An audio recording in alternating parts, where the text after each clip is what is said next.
Imagine trying to fall asleep inside a hole carved into a wall of wet mud. The hole is about the size of a coffin, maybe 2 feet deep, and just wide enough for your shoulders. There is no pillow. There is no blanket. The dirt ceiling sits so close to your face that you can smell it every time you breathe in. Water is seeping through the floor beneath your back, slow and cold, soaking through your uniform an inch at a time.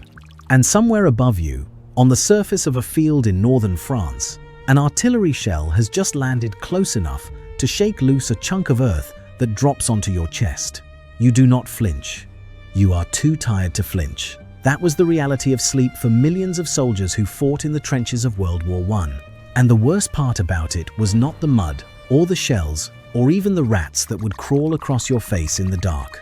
What nobody talks about when they describe trench warfare is how the body breaks down when it cannot rest, and how the trenches were designed in a way that made real sleep almost impossible from the first night to the last. The Western Front stretched roughly 440 miles from the coast of Belgium all the way down to the border of Switzerland. By late 1914, both sides had dug in, and the trench systems that would define this war for the next 4 years were already taking shape across the flat, waterlogged countryside of Flanders and the Somme. The British trenches, the French trenches, the German trenches, they all followed a similar logic. A frontline trench faced the enemy directly. Behind that sat a support trench. Behind that, a reserve trench. And connecting all of them were narrow communication trenches that zigzagged back and forth so a single shell could not wipe out everyone standing in a straight line. These trenches were not underground bunkers. They were open-air ditches cut into the earth, exposed to the sky above, with no roof and no real protection from the weather. They ran typically 6 to 8 feet deep, with walls reinforced by sandbags and wooden boards called revetments. The floor was packed earth when it was dry, which was almost never in Flanders, and ankle-deep mud the rest of the time.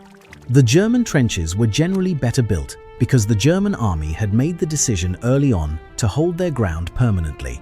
They invested in deep dugouts, concrete reinforcements, drainage systems, and even electric lighting in some sections. The British and French trenches were built with the assumption that they were temporary, that the next big offensive would push the line forward. That assumption turned out to be wrong for roughly 4 straight years, and the soldiers trying to sleep in those hastily built ditches paid for it every single night. The British Army used a rotation system to cycle troops through the trench lines. In theory, a typical rotation moved a battalion into the front line trench for about 4 days, then back to the support trench for another 4, then to the reserve for 4 more, and finally out to a rest area behind the lines. The rest area sounds like a relief, and compared to the front line, it was. But rest in the Army's vocabulary did not mean sleep.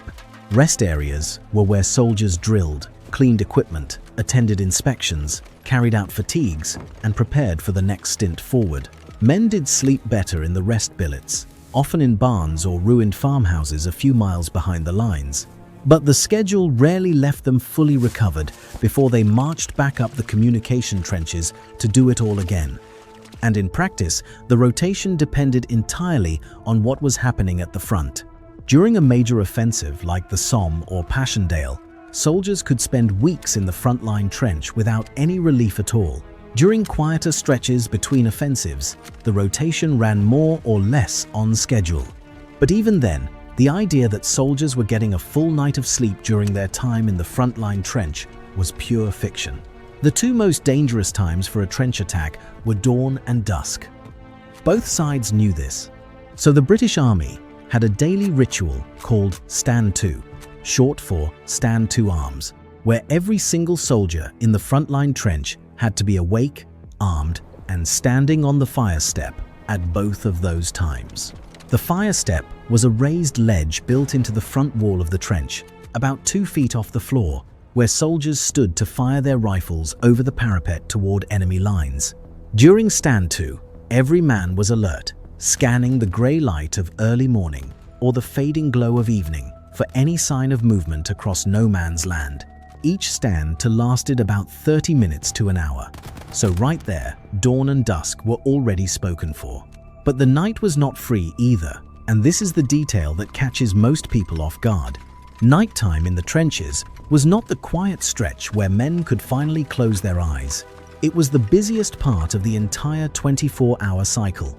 Under the cover of darkness, work parties crawled out into no man's land to repair barbed wire entanglements that artillery had torn apart during the day. Supply teams carried crates of food, ammunition, sandbags, and construction materials up through the communication trenches from the rear. Sentry duty rotated through the night in 2-hour shifts, meaning soldiers took turns standing on the fire step, staring into the blackness, straining to hear any sound that might signal an enemy patrol. A sentry stood alone at his post, often in total darkness except for the occasional flare that shot up from the enemy lines, and bathed no man's land in a harsh white light for a few seconds before sputtering out. During those 2 hours, a sentry could not sit, could not lean, could not close his eyes. He had to watch. And at the end of his shift, he woke the next man and tried to grab whatever sleep he could before his own next duty came around. Trench raids from both sides crept across no man's land to snatch prisoners, gather intelligence, or kill. And artillery fire, which could come at any hour, tended to increase at night because both sides used the darkness to move guns and reposition batteries. So dawn was taken, dusk was taken. Night was the busiest shift of the day. That left a narrow window during the daylight hours, usually between mid-morning and late afternoon, when a frontline soldier might grab a stretch of broken sleep. And even that was interrupted by routine duties, inspections, trench maintenance, and the ever-present risk of sniper fire for anyone who poked their head above the parapet. The result was that a soldier in a frontline trench might, on a good day, get 2 to 3 hours of broken sleep in a 24-hour period, and those 2 to 3 hours were never continuous. They came in fragments, 20 minutes here, 40 minutes there, squeezed into whatever gap appeared between standing to, carrying supplies, fixing revetments, and watching for the enemy. Now, where exactly did they sleep during those fragments? For most British soldiers, the answer was the funk hole. A funk hole was a narrow recess carved horizontally into the wall of the trench, usually on the side facing away from the enemy. Picture a shelf cut into dirt, roughly 6 feet long and 2 feet deep, just big enough for a man to slide himself in sideways and lie on his back. Some funk holes were slightly larger, enough for 2 men to squeeze in together. Most were barely big enough for one. The walls were raw earth, sometimes packed with straw, or lined with a ground sheet, if the soldier had one. The ceiling was raw earth too, held in place by nothing except the density of the soil and a prayer. If the trench wall had been weakened by rain or a nearby shell burst, the whole thing could collapse while you slept, burying you alive inside it.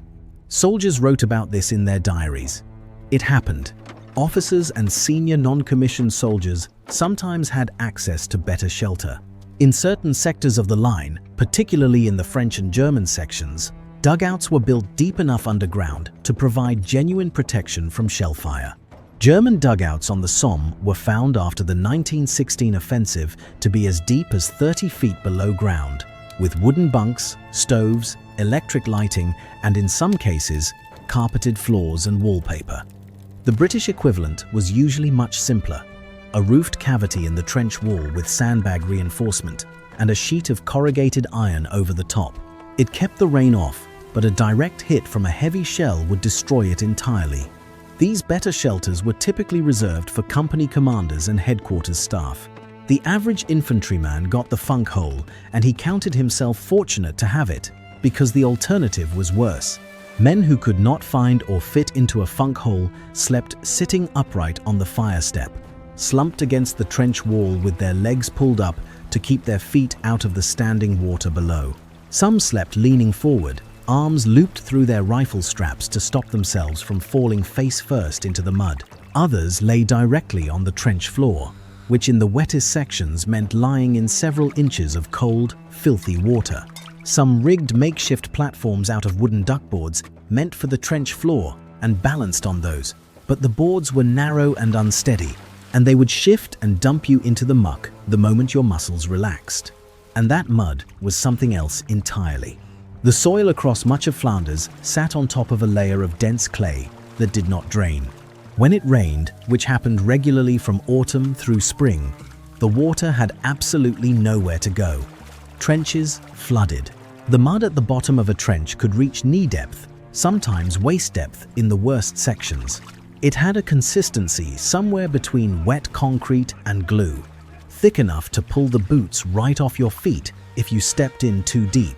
Men slept standing up because lying down meant sinking into it. They propped themselves against each other, 2 or 3 men leaning in from different angles, because that was the only way to stay upright when exhaustion was pulling them down. And then there was the cold. Winter on the Western Front, particularly in the Flanders region, brought temperatures that regularly dropped below freezing. The trenches offered no insulation. The wet uniforms that soldiers wore all day did not dry overnight, so men went to sleep in damp wool that pulled heat from their bodies. Hands went numb. Feet went numb. Some soldiers woke up to find frost on their blankets, if they had blankets at all. In the worst conditions, men froze to the walls of their funk holes, their damp uniforms bonding to the icy earth behind them. The summers were not much better, just different. Heat brought flies in swarms so thick they darkened the air above the trenches, and the smell of decomposition from no man's land became so strong that soldiers tied cloth soaked in chemicals over their noses just to keep from gagging. Sleeping in summer heat, surrounded by the stench of death and the buzzing of flies, was its own kind of torment. But the mud was just one part of the misery. Pay attention to what comes next, because it explains why so many soldiers describe the trenches as a waking nightmare, even during the so-called quiet periods between battles. The rats were everywhere. They lived in the trench walls, in the parapets, under duckboards, in abandoned dugouts, and especially around the bodies of dead soldiers and horses that lay in no man's land and could not be recovered. Trench rats fed on the dead, and because food was limitless, they bred fast and grew to sizes that soldiers found genuinely shocking. Letters home described rats the size of cats. Some men reported rats so bold they would sit on the parapet in broad daylight and stare at you. At night, they ran freely through the trenches in packs, climbing over sleeping soldiers, chewing through ration bags, gnawing on leather equipment, and sometimes biting exposed skin. Trying to sleep while rats crawled across your chest, your legs, your face, was one of the experiences that veterans mentioned most frequently when they described trench life decades later. You could hear them moving in the walls of your funk hole. You could feel the scratch of their claws through the fabric of your uniform. Some men swung bayonets at them or clubbed them with entrenching tools. Others gave up fighting them entirely and just lay still, too exhausted to care. Then there were the lice. Virtually every soldier who served on the Western Front had lice. The insects lived in the seams of their uniforms, feeding on blood and leaving bites that itched without relief. Soldiers called the tedious process of picking lice out of their clothing chatting, and they spent hours at it whenever they had a spare moment. But the lice always came back because the uniforms were never properly cleaned and the conditions that bred lice never changed. The constant itching made falling asleep even harder, and it made staying asleep almost impossible. Beyond the discomfort, lice carried a bacterial infection called trench fever that caused high fevers, severe headaches, and deep aching pain in the shins and lower back. Roughly 1 in 5 British soldiers on the Western Front came down with trench fever at some point during the war. It rarely killed directly, but it pulled men off the line for weeks at a stretch. And then there was the noise. This might have been the single biggest obstacle to sleep in the trenches. Artillery bombardments on the Western Front could go on for hours, sometimes days without stopping. Before the Battle of the Somme in July 1916, the British fired over 1.5 million shells at the German lines over the course of 7 days straight. The Battle of Verdun began with a German bombardment that lasted more than 9 hours and dropped roughly 1 million shells on French positions in a single morning. Even during quieter periods, harassing fire from both sides meant that shells landed in and around the trench lines unpredictably, day and night. The concussive force of a heavy shell detonating within 100 yards of your position shook the ground hard enough to collapse funk holes, knock men off the fire step, and rattle your skull from the inside out. Living under that kind of bombardment for days at a time rewired the nervous system. Even when the shells were not landing close, the constant thunder and vibration kept the body locked in a state of high alert. You could not relax. Your muscles stayed tight. Your ears stayed tuned for the whistle of an incoming round. And sleep, real deep restorative sleep, required exactly the kind of relaxation your body would not allow. On top of all that, there was gas. Chemical weapons entered the war in earnest in 1915, and from that point on, a gas attack could come at any time with almost no warning. Gas shells made a distinctive softer pop compared to high explosive rounds, and experienced soldiers learned to listen for that sound even while half asleep. The moment someone yelled the alarm, every man had to find his gas mask and get it sealed over his face within seconds. Chlorine gas burned the lungs. Phosgene suffocated you slowly. Mustard gas blistered the skin and blinded anyone it touched. Sleeping in a gas mask was possible technically, but miserable.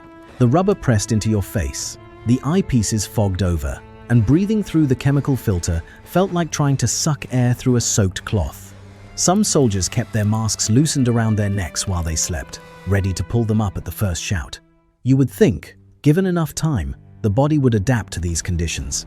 And in some ways it did, but not in any way that could be called healthy. Soldiers developed the ability to fall asleep almost anywhere and almost instantly, because the body had no other option.